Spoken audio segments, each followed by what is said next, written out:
This video just isn't gonna be a real video. It's just gonna be us trying to make it. Trying to make the video and...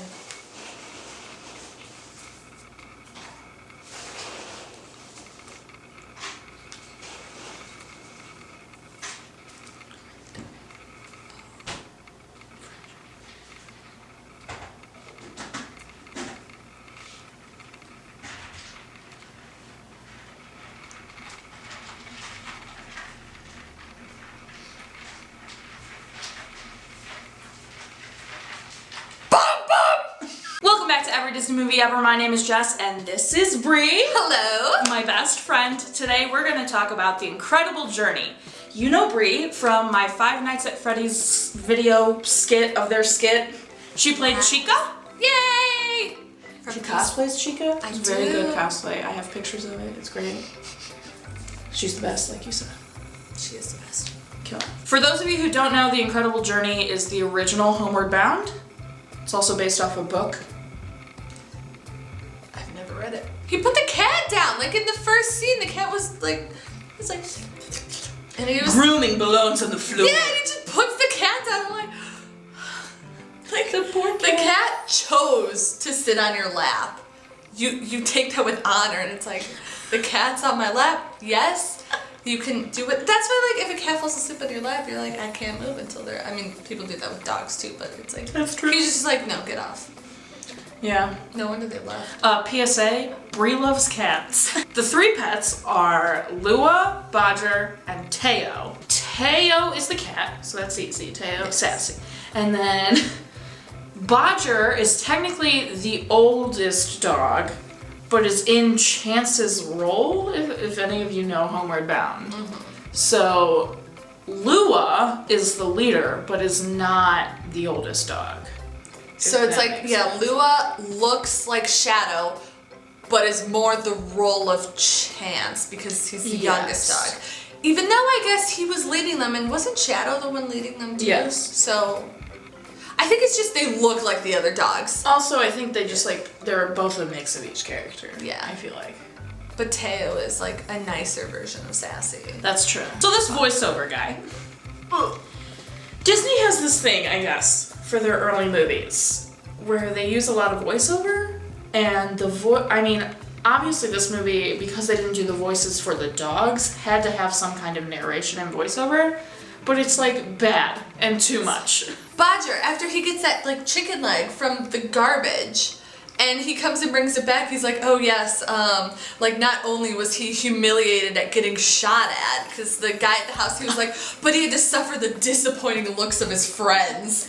Oh yeah! The dad of the original family that owns these three has just the dialogue in the whole film is trash. Yeah. But his is like the worst. But when they tell you things that are visually obvious, you know, like she's drifting downstream, it's like, thank you. I could see that through the visual medium that is film. What I love is the not the dad, but the main guy that you see in the first half of the movie. Because he's watching these animals for the family while they go on, I think it was like it was like he went to teach somewhere for 12 weeks. It was like He was duck hunting. No, the dad. Why was the family gone? Because They were teaching thing. or so, yeah. But, so the guy's like, yeah, I'll watch them. And then a couple days after he has the animals, he's like, okay, I'm going for 3 weeks. So, super responsible. Yeah. Bye. Yeah, I'll watch your gonna animals and then leave them alone. Loses them. Halfway through this movie, the dogs have been on the road for a while. Halfway through this movie, the group of animals has been on the road for a while. And they're starving because they've gotten very little food. And they discover Jeremy the Hermit. He's the worst. It doesn't even make any sense for why that even had to be a part of the film. Disney's like infamous for this right now. Fair. They just Yeah, add we've gotten better scenes that are like, why Doesn't make did any this sense. happen? He brings them home and dishes their food out and then doesn't give it to them. He pours them stew and puts it on the table and is like, have a seat, eat food. And Teo gets up there and is like watching him eat because they don't understand that they're supposed to eat out of the bowls he set for them because they're domesticated animals. They're trained not to beg at the freaking table. And then he's like, wow, you guys aren't hungry, and eats all their food. And he doesn't even grab the bowls. He gets up, moves, sits down, eats the thing, gets up, sits down at the next one, eats the bowl. Bodger didn't die. Thank goodness. They kept foreshadowing it.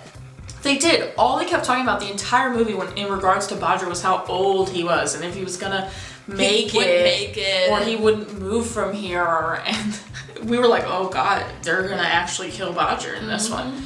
Didn't. They didn't. Spoiler. Teo was getting chased by a giant lynx when he was trying to find his way back after falling down the waterfall. And he ran in this log and the lynx was trying to get it. And there's this like, 7-year-old boy. He just takes a shotgun and like shoots at the lynx. And then the lynx runs away and the kid disappears. Bree said like halfway through the film, she went, people went to the theater for this. And I laughed really hard because, rude. How rude to the movie, but it's true. Okay, so Teo is like knocked out on a little like raft thing after going down this waterfall and basically drowning. I was getting teary because I don't want to see the cat get hurt. And the guy picks the cat up and it's so obviously like a stiff fake cat. There's a picture. I love in the cut, it's like he picks it up like this, hands it to the girl, and then the cat's like all curled, like, oh yeah, it's fine. It's a normal cat now. It's a cat. The parents do suck The mom. The mom. She was so mean. She definitely hates those animals. She does. She was like, oh, they'll just get over it. We can't find them. They'll just get over it. Lua and Teo definitely, especially Lua, did not act like a dog would be reunited. It was like, oh, run, run, run. I'm on my mark. I get my food soon. This is where I stay. And it's like... It was very obvious that they didn't own the dog. It was like, I will just stand here and wait for my treat. But then Bodger comes. This kid, first of all, this kid was so sad. And it was like, I was buying it. It was the best part of the film. And then Bodger comes out of the woods, literally, and...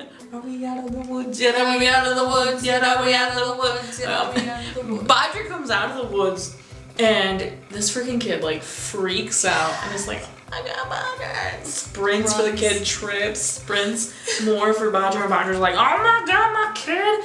Definitely the most believable, it's my owner. Yeah, because he was old, so he was hobbling along, and then he sees him, so he starts getting faster and faster, and then he just tackles the kid, and he's running around and licking his face. I'm like, ah, yes, he owns him. But I'm at my mark. Alright, so that's The Incredible Journey. That's really all we have to say about it. It was fine. There were moments that got us, but otherwise, it's definitely not Homeward Bound. No, I feel and that's probably why it almost seems better in our heads, it probably, if we hadn't seen Homeward Bound, True. we would have been this kind of sucks, but we kept going, oh yeah, this thing from Homeward Bound. Yeah, so yeah, then yeah. it's just yeah. I think that. I agree. And that worked in its favor. Comment, like, and subscribe. Oh, no, come on. What are we gonna give it? 6 dead rabbits out of 10. 6 dead rabbits out of 10. If you want, no, oh my gosh, I was You're panicking. Our current movie total count is, our parental and cry count are still the same. If you want to keep up with what movie I'm watching when, follow me on Instagram or Twitter and you'll find out what movie I'm watching when. If you want to follow Brie at her cosplay page, it's Breachy Cosplay on Facebook. I put out videos every Monday and Friday. Until next time, comment, like, and subscribe, but I'm not in charge of your life, you are. So you do you and don't be... Jeremy the Hermit about it. He sucks, they were hungry, and he didn't let them eat. You heard it here, okay? Bye, kids.